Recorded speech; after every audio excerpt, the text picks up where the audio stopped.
Allez, salut à tous, c'est Mad Max. Alors, on se retrouve aujourd'hui pour une nouvelle vidéo essai moto. Quelque chose d'un petit peu particulier aujourd'hui puisqu'on va parler d'Husqvarna. Et oui, donc Husqvarna, pour refaire un petit point historique, une marque célèbre en particulier depuis les années 50 jusqu'à la fin des années 90, principalement pour son palmarès dans le domaine du motocross évidemment, et aussi courant des années 2000 en supermoto. La marque a été rachetée en 2013 par le groupe KTM, qui en a aussitôt fait une filiale à part entière de leur groupe, qu'on connaît aujourd'hui sous le nom d'Husqvarna Motorcycles.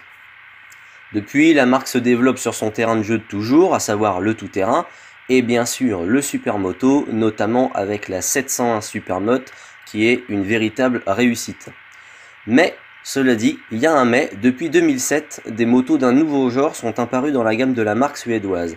Quelque chose de presque inattendu pour une marque spécialisée dans le secteur du tout-terrain, des roadsters routiers. Et oui, et pas n'importe quoi. Husqvarna se lance sur cette partie du marché avec comme clé un look ravageur dû à un design complètement futuriste et pour ainsi dire, faut le dire, inédit sur le marché actuel du deux roues. En tout cas, inédit il y a encore 2 ans. Alors, c'est vrai, ce genre de design, on aime ou on n'aime pas. Mais quand même, il faut reconnaître qu'elle a une sacrée gueule, cette nouvelle Husqvarna. Et c'est pour ça que, comme d'habitude, je vais m'arrêter quelque part pour vous présenter ça plus en détail. Allez, à tout de suite. Allez, voilà, on se retrouve. Je me suis arrêté dans la campagne, au milieu des champs, pour être tranquille. Pour vous présenter donc cette Husqvarna. Voilà, Husqvarna Motorcycle, donc on est sur une Svartpilen 401. Donc la Svartpilen qui est la déclinaison un petit peu scrambler de la marque, hein, en référence à son passé en tout-terrain et en enduro en particulier, comme je vous en parlais juste avant de m'arrêter. La Svartpilen, donc elle n'est pas la seule, hein. Elle n'est pas la seule, il y a également la Vitpilen que je vous montre là en photo, qui est strictement la même, hein. Même cadre, même mécanique, tout pareil, à la seule exception évidemment, comme vous le voyez, que la Vitpilen est plus typée route. On est plus sur ce qu'on appellerait un café racer en fait, hein. On a un guidon bas, des pneus route, et voilà, on est plus sur une moto vraiment typée routière plutôt que voilà celle-ci qui, bah, comme vous le voyez, hein, là j'ai fait un petit peu de off-road, si on peut dire ça comme ça, même si c'est pas violent. Voilà. Donc 401, il y a également maintenant les 701 Vitpilen et Svartpilen. Donc la Vitpilen que je vous montre là, 701, qui garde toujours ce design un petit peu spécial dont je vais vous parler après. Et la nouvelle Svartpilen qui vient d'arriver, hein, ça vient tout juste de sortir, qui sont assez sympas et qui restent du coup dans ce côté très décalé et très différent de ce qu'on connaissait jusqu'à maintenant avec Husqvarna. Du coup, Svartpilen, Vitpilen, flèche noire, flèche blanche, hein, dans la traduction suédoise. C'est alors un défaut, moi je vois pas ça comme un défaut, mais c'est des commentaires qui ont été faits, je sais, sur la moto. C'est la possibilité de choix sur la couleur, qui est donc inexistante pour le coup, puisque voilà, Svartpilen, vous l'aurez uniquement en noir, et Vitpilen uniquement en blanche. Alors cela dit, elles sont quand même assez sympas, hein, c'est pas tout simplement noir. On a un jeu sur les couleurs. Hein, là on voit à peu près, on a des parties mates, on a des parties brillantes. On joue aussi sur les textures, hein. Là on est sur un peu du vernis. Là bon bah c'est mat, hein, donc on est sur une surface qui est tout de suite plus terne. Donc voilà, toute la moto est faite comme ça, hein. On trouve là encore derrière, au niveau de la selle, cette différence de couleur, de teinte et de texture, qui est assez sympa. Ça donne un sacré look à la moto, tout en restant assez sombre. La Vitpilen en blanche est faite de la même manière, c'est la même idée. Alors, j'en viens à ce que je voulais vous dire par rapport à ces couleurs-là. Il y a des personnalisations possibles. C'est-à-dire que vous avez des kits qui sont disponibles. Alors il y a des accessoires comme par exemple des autocollants ou alors carrément le kit en plastique que vous avez ici, même le garde-boue avant, qui peuvent s'échanger, hein, parce que ça s'enlève, ça se dévisse et ça se change. C'est juste du carénage, hein, c'est du décoratif. Donc en fait, déjà sur le site Husqvarna, vous pouvez racheter ce kit, l'ensemble du kit, donc les deux carénages latéraux et le garde-boue avant, et une partie du réservoir aussi, noir sans peinture, en fait prêt à peindre, donc pour faire en fait ce que vous voulez dessus. Ou alors il y a également des kits déco qui existent. Comme des kits Martini, il y a un kit déco typé militaire aussi avec du camouflage, du treillis. Donc voilà, je vais pas vous en parler plus parce que sinon ça va être trop long, mais je vais vous mettre ça en bonus à la fin de la vidéo où je vous mettrai les quelques photos qui circulent sur internet de ces fameux kits déco que vous pourriez avoir. Donc ça c'était pour la partie esthétique. Bon sinon toujours dans le style design, je vous ai parlé des couleurs. Husqvarna joue aussi sur le contraste, c'est-à-dire que comme vous le voyez, on a une moto qui est très sombre, pardon, mais on joue sur le contraste avec ces touches. Alors là pour la Svartpilen c'est de jaune fluo, il y en a un petit peu sur la Vitpilen aussi mais moins. Voilà, ces touches de jaune fluo, alors qui sont très soft, hein. Il y a au final très peu de choses, il y en a une petite partie ici, mais qui donne un petit cachet à la moto, hein. C'est vraiment le détail qui tue, comme on pourrait dire. Donc c'est vraiment très sympa. Et on retrouve ça sur quasiment tous les modèles de la marque au jour d'aujourd'hui. Alors maintenant, si on parle un petit peu plus technique, hein, si je vous parle de la fiche technique, donc au niveau mécanique, on est sur un monocylindre 4 temps, refroidissement par eau, double arbre à cam, 4 soupapes. Alors en fait, on va être très clair, la moto que vous avez là à votre écran, c'est une KTM Duke 390 remaquillée. Pourquoi? Parce que comme je vous l'ai expliqué avant, c'est KTM qui a racheté Husqvarna et KTM s'est servi de sa base Duke 390 pour refaire ses Svartpilen et Vitpilen 401. Donc vous avez toute la structure mécanique d'une Duke, le cadre, la partie cycle, le moteur en particulier. D'ailleurs, bon, je vais pas le faire, mais sous la selle, hein, quand on démonte quelques pièces, on voit bien que les pièces qui sont en dessous, qui sont cachées, sont siglées KTM et non pas Husqvarna. Donc voilà, on retrouve toutes les principales caractéristiques de la Duke. Donc c'est du 375 cm3 pour être précis. On a 32 kW en puissance, donc ça équivaut à peu près à 44 chevaux à 9000 tours minute, ce qui est vraiment excellent. On a un comportement qui ressemble énormément à une motocross, hein. Clairement, monocylindre, on tourne assez haut dans les tours sans non plus être à un nombre de tours énorme.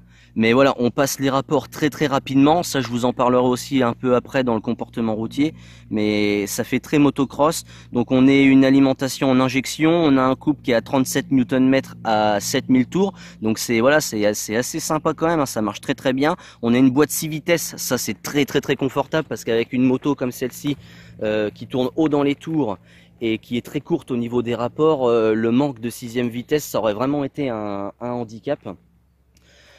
Suspension avant, donc on a une fourche inversée en 43 mm. Voilà, suspension arrière, c'est un mono amortisseur avec un débattement de 150 mm. Il est blanc d'ailleurs, c'est assez sympa, ça donne une touche, ça change en fait, ça ressort assez. Et c'est assez sympa, ça donne un petit côté, une petite partie claire à la moto qui est sombre en général, donc c'est assez sympa. Sinon après au niveau du freinage, il y a un ABS. Sinon au niveau du disque, alors à l'avant on a un simple disque 320 mm avec un étrier radial. Donc ça freine très fort, hein. Faut quand même se méfier, hein. Par rapport au poids de la moto qui est même pas 150 kg, hein, on est à 148 kg si on veut être précis. Donc un freinage qui est vraiment très performant. Faut même presque faire attention à ne pas le solliciter trop fort parce que ça pourrait presque être de trop. On a un frein moteur en plus qui est extrêmement présent. Donc voilà, dans la plupart des cas, on n'a même pas besoin de freiner. Quand on arrive à une intersection, le frein moteur suffit à lui-même. Frein arrière, simple disque 230 mm. Donc voilà, ça c'est, je vous dis ça, c'est voilà un titre d'info. De toute façon, c'est des données que vous retrouverez dans les fiches techniques. Après au niveau des pneus, alors à l'arrière, tant que je suis là, on est en 150/60 17 pouces et à l'avant on est en 110/70 par 17. Donc on a ces beaux pneus Pirelli, look un peu tout terrain pour encore une fois accentuer son côté un petit peu scrambler et rappeler le passé enduro de la marque. Donc pour info, le modèle c'est des Pirelli Scorpion Rally STR. Voilà. Donc le poids 148 kg, je vous en ai déjà parlé. La selle, on est à 835 mm. Donc mine de rien c'est assez haut, hein. Moi je fais 1m70 à peu près. C'est presque juste. Hein, je touche la pointe des pieds par terre et encore la pointe des pieds, c'est même pas les deux pieds. Hein. C'est vraiment qu'une partie. Donc voilà, attention pour celles et ceux qui seraient intéressés par cette moto. Si vous n'êtes pas très grand comme moi, c'est vite fait que ça soit juste. Hein. Donc voilà, essence, on a un réservoir de 9,5 litres, ça fait une autonomie de, allez, un bon 200 km, donc c'est très raisonnable pour une moto comme celle-ci. Encore une fois, ça tourne haut dans les tours, ça consomme pas vraiment parce que c'est un mono, donc c'est assez soft, mais voilà. Permis à 2, évidemment, hein, 44 chevaux, donc on est sous la barre des 47,5 réglementaires pour le permis à 2, donc c'est une moto que vous pouvez conduire en tant que jeune permis sans aucune modification dessus, donc bride ou autre truc du genre. Donc voilà, et je vais terminer pour cette partie fiche technique avec le prix. On est à environ 6500 € TTC. C'est assez cher pour une moto de cette gamme là. Après si on compare même par rapport à la KTM Duke qui est quand même moins chère, on a une qualité de finition qui est malgré tout, malgré que ça soit le même groupe, malgré que ça soit fabriqué chez KTM en Autriche, on a quand même une qualité de fabrication qui est supérieure au KTM. Ça se voit en particulier au niveau des plastiques. Hein, tout est bien fini, c'est bien propre. On voit que c'est des matériaux de bonne qualité. Et ça, franchement, c'est sympa parce que pour 6500 €, on en a pour son argent. Donc voilà pour cette partie fiche technique. Donc voilà, après cette partie fiche technique, je vais vous présenter quelques autres détails et puis après on reprendra la route tranquillement. Donc voilà, la selle, je vous en ai parlé. Je vais vous parler des accessoires juste après. Juste, on va vous faire écouter le son du moteur et puis voir un peu les détails. Donc, je vais la mettre en route. Hop. Donc un compteur rond qui est assez sympa, il y a pas mal de détails dessus, je sais pas si vous voyez bien. Bon, je vous épargne les histoires des modes, etc. Il y a plusieurs menus où vous pouvez avoir plusieurs informations. Bon, évidemment, on retrouve la température, au niveau d'essence, kilomètre-heure, etc., etc. Donc voilà. Le démarreur, très sympa puisque une seule impulsion suffit. On n'est pas comme moi sur la W800, on est obligé de rester. Hein, c'est vraiment sympa. Donc je démarre. Voilà. Donc je précise tout de suite que ce n'est pas le pot d'origine. Je vous invite, je vous mettrai le lien à la fin de la vidéo. On a fait une vidéo, parce que c'est pas ma moto, hein, je le dis aussi, c'est la moto d'un ami. Avec mon ami, on a fait une vidéo sur le changement du pot. Donc voilà, c'est un Leo Vince. Mais voilà, je vous invite vraiment à regarder la vidéo qu'on a faite pour avoir plus de détails là-dessus. Je vais pas forcément m'attarder là-dessus. Alors je vous fais plaisir un petit peu, mais c'est tout.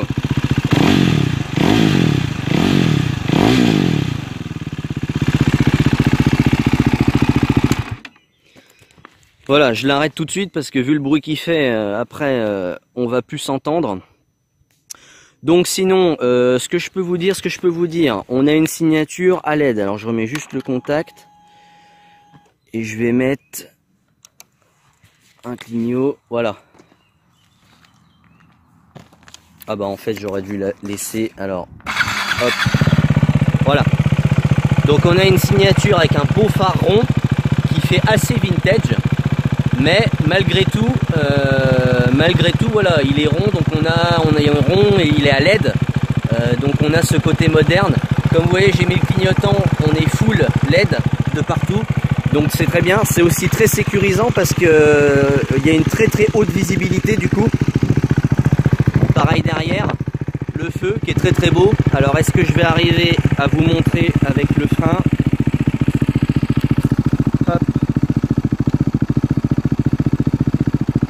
Voilà.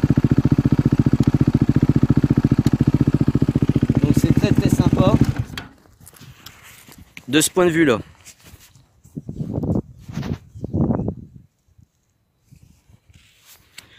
Sinon, que vous dire de plus? On a quelques accessoires sympas, notamment, enfin accessoires qui sont d'origine, hein, notamment le support de plaque déporté avec les clignotants. Alors ça fait un vide, c'est un petit peu spécial au début, mais c'est assez sympa. Encore une fois, ça rajoute un côté très baroudeur à la moto. On a un guidon aussi qui est typé motocross avec un renfort central. Il est assez large malgré tout. Mais c'est vraiment sympa, hein. Si on regarde sur internet les quelques modifications qui existent en enlevant les clignotants, ce genre de trucs, ça fait vraiment très motocross, hein, très moto enduro, donc c'est vraiment sympa, question de ça. Alors maintenant, pour terminer, pour terminer à l'arrêt, je vous propose de vous présenter les quelques accessoires de la moto. Alors je vous le dis tout de suite, je vous les montrerai pas tous là tout de suite parce qu'il y en a beaucoup et ça va prendre trop de temps. Donc je vais vous présenter, je vais faire ça dans l'ordre. Je vais vous présenter les quelques accessoires, il y en a seulement 2 ou 3 qui sont là sur la moto que mon pote a mis sur sa moto. Et les autres, je vous les mettrai dans une deuxième partie du bonus à la fin de la vidéo. Et de toute façon, vous aurez le lien du site Husqvarna, tout ça, donc vous pourrez retrouver toutes ces pièces-là si ça vous intéresse directement sur le site. Avant de commencer, je vous préviens tout de suite. Husqvarna est considéré comme une marque haut de gamme par KTM. C'est une volonté de KTM d'en faire sa marque haut de gamme. Tous les accessoires, tout ce qui est options, etc. est très cher. Que ça soit directement chez eux, chez KTM, chez Husqvarna ou même chez les équipementiers, en principe, ce sont des accessoires très chers par rapport à ce que c'est. Mais encore une fois, c'est de la bonne qualité, donc voilà. Alors je vais commencer là parce que je la vois, la poignée passager. La plupart des Husqvarna Svartpilen et Vitpilen, mais bon Vitpilen moins, surtout Svartpilen, ont cette poignée passager qui accentue un peu son look. Alors certains disent que ça coupe un peu la ligne générale de la moto puisque de base, la poignée n'est pas installée dessus. Donc voilà, c'est fourni avec la moto, hein, c'est compris dans le prix. Donc après, c'est à vous de voir avec le concessionnaire si vous la faites installer ou pas. On a après les supports bagages d'origine. Donc c'est le support réservoir qui est ici. Alors pareil, hein, c'est démontable, hein, vous enlevez les vis et tout ça. Et avec dessus viennent des sacoches de réservoir. Donc pareil, les sacoches, je vous les présente pas tout de suite, hein, je vous verrai ça en fin de vidéo. Voilà, ça pareil, encore une fois, c'est d'origine dessus. Alors bon, vous pouvez demander à ne pas l'installer, mais voilà, ça sert pas à grand chose. Puis ça lui donne un petit style. On a les rétro bouts de guidon parce que d'origine, alors je vous mets une photo là, on a des rétros ronds type origine. Alors vous verrez, ça fait un peu oreille de Mickey. Donc voilà, pour accentuer un peu le côté scrambler et lui donner un look un petit peu meilleur. Voilà, mon pote il a préféré mettre des rétro bouts de guidon option. C'est des rétros Husqvarna, hein, c'est pas des rétros achetés je ne sais où, ce sont des rétros option Husqvarna.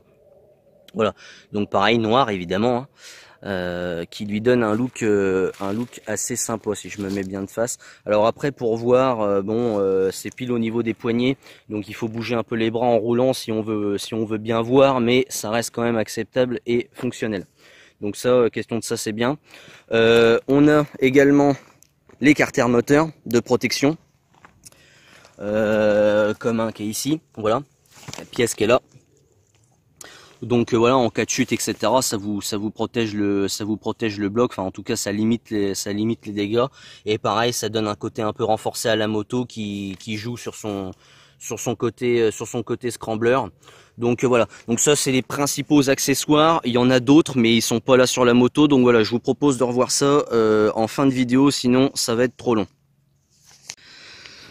Donc voilà pour cette Husqvarna Svartpilen 401.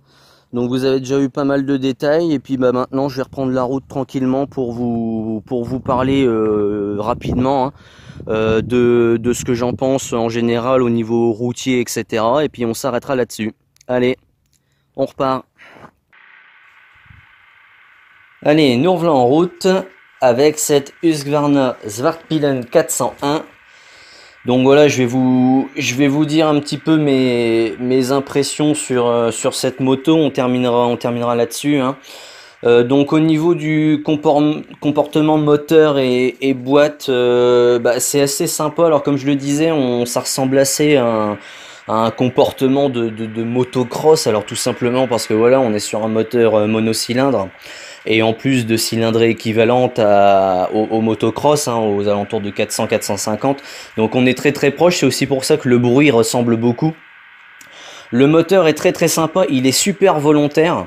Et on profite vraiment bien de la puissance et du couple. Au niveau de la boîte, comme je l'ai dit aussi déjà avant, on passe les rapports très très rapidement, hein. La boîte est très très courte. Donc voilà, soit on aime, soit on n'aime pas, c'est un petit peu particulier. Bon, moi qui suis avec la W800 sur quelque chose qui est tout le contraire, donc c'est quelque chose qui est très souple et qui est assez long sur le passage des rapports, ça me fait un petit peu bizarre, j'ai vraiment l'impression que c'est super court. Et du coup, il y a ce côté très nerveux qui fait que, bon, moi, je me sens pas totalement à l'aise sur la moto, mais à l'inverse, mon pote, le propriétaire de la moto, lui, en est pleinement satisfait parce que c'est plus son délire. Voilà, il y a un côté plus joueur que moi, on est plus sur un côté super routier, tranquille, quoi. Moto canapé, comme on pourrait dire. Là, on est vraiment sur un espèce de jouet, quoi. C'est vraiment ça. C'est fait pour jouer. C'est fait pour s'amuser. Je vais vous faire, bah, attendez, je vais vous faire une accélération.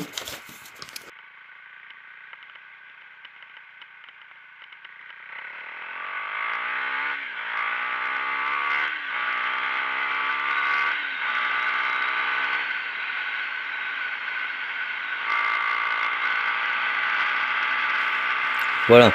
Donc vous voyez bien que c'est assez vif, assez nerveux. Et voilà, c'est en ça que la moto est assez sympa. Ça lui donne un sacré caractère, en tout cas en plus de son style, hein, de l'esthétique. Donc voilà, c'est vraiment une moto qui est attachante par rapport à ça, parce que c'est vraiment particulier.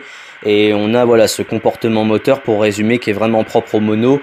On aime ou on n'aime pas, mais ça reste quand même sympa. Et en tout cas, ça va bien au style de la moto.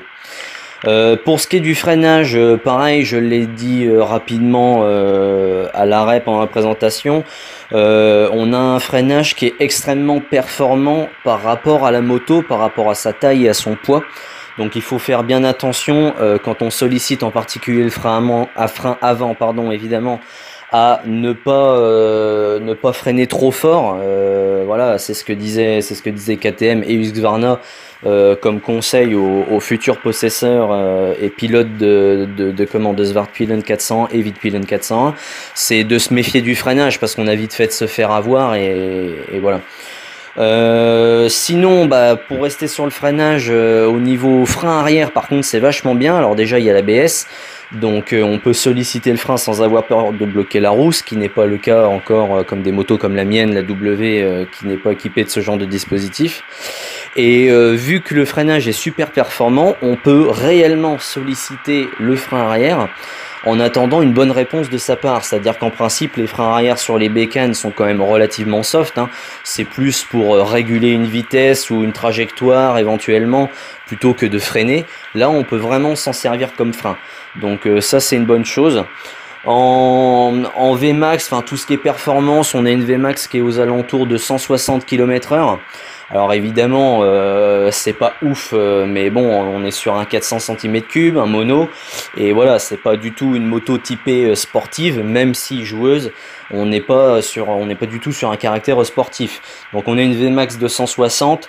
Après, honnêtement, vu la position de conduite qui est quand même légèrement en avant, même si on est sur une moto typée scrambler, on est quand même légèrement en avant, donc au niveau du vent, etc., quand on roule, arriver à 130-140 km/h, on en a déjà bien dans la tronche. Donc aller plus haut, évidemment, ça se fait, mais avec cette moto-là, honnêtement, ça devient quand même relativement désagréable. Encore une fois, des motos comme la mienne, la W800, on est plus en roadster, vraiment assis bien droit. On pourrait penser que ça serait pas forcément aussi bien, mais voilà, moi jusqu'à environ 180. Bon, à 180 évidemment ça commence à souffler pas mal, mais voilà, moi en tout cas à 160 ça me fait pas ces sensations là. C'est un petit peu meilleur de ce côté là, mais voilà, la moto n'est pas faite pour ça, donc voilà, c'est un commentaire que je fais, mais c'est pas forcément un reproche. L'échappement, bon, il est modifié, donc encore une fois, c'est pas l'échappement d'origine, mais de toute façon, l'échappement d'origine, on est sur le même principe, c'est-à-dire qu'on a un son de monocylindre, quoi. Ça claquette un peu, c'est sympa. Ça fait pas trop de bruit, même là, le Poléo Vince, il fait pas mal de bruit quand on est le nez dessus. Par contre, voilà, quand on n'est pas pilote de la moto ou passager de la moto, c'est pas assourdissant, hein. Même quand on fait des balades entre nous, moi sur la mienne, lui sur la sienne, je veux dire, on n'entend pas forcément plus que ça le son de l'échappement. Donc ça va, parce que après c'est vite saoulant aussi. Et donc voilà, donc en ressenti global, oui, bah la moto, je l'ai déjà dit plusieurs fois, la moto est très attachante, elle est nerveuse. On a une moto qui est très bien finie au niveau qualité de fabrication. On a un rapport poids-puissance cylindrée qui est formidable, hein, parce que c'est super performant au final. Pour vous donner un ordre d'idée, avec la W800, qui est quand même en double de cylindrée. On a fait, alors pas une course, mais on a fait, on va dire, des accélérations. On est kiff-kiff. On est vraiment d'égal à égal, c'est-à-dire il y en a pas forcément un qui est plus devant que l'autre au niveau performance, c'est juste que c'est totalement différent. Moi, je passe mes vitesses c'est beaucoup plus long, hein, que Romain, lui, est beaucoup plus court. Au niveau des passages de rapport. Par contre, lui, il a une montée en régime, en tour minute qui est énorme, alors que moi, c'est plutôt pépère, tranquille. Donc voilà, c'est totalement différent, pour autant ça se vaut. Et on passe en cylindrée du simple au double. Donc voilà, ça donne encore une idée, une fois, de la nervosité de cette Svartpilen. Et vraiment, franchement, son côté super sympa. Donc écoutez, bah on va s'arrêter là. J'ai plus grand chose à vous dire. Je vous ai déjà dit pas mal de choses. Comme je vous ai dit avant de terminer la vidéo, moi je vais vous laisser là, mais je vais vous laisser avec des bonus. Alors en premier bonus, vous allez avoir ce que je vous ai dit au début, c'est-à-dire les kits de modification, etc., pour vous donner une idée de ce qui est possible et de ce qui existe déjà. Et en deuxième bonus, je vais vous présenter, pareil, très rapidement, les principaux accessoires qui sont dispo sur la moto et que mon pote Romain n'avait pas là sur le modèle que je viens de vous présenter. Donc voilà, et je terminerai avec les liens, évidemment, le lien du site Husqvarna et le lien de la boutique d'accessoires Husqvarna officielle. Je vous les mets à l'écran et vous les avez de toute façon également dans la description de la vidéo. Voilà, bah écoutez, je vous remercie beaucoup de l'avoir visionné. Et puis comme d'habitude, hein, n'hésitez pas à laisser des commentaires ou à poser des questions si vous en avez. Allez, ciao ciao!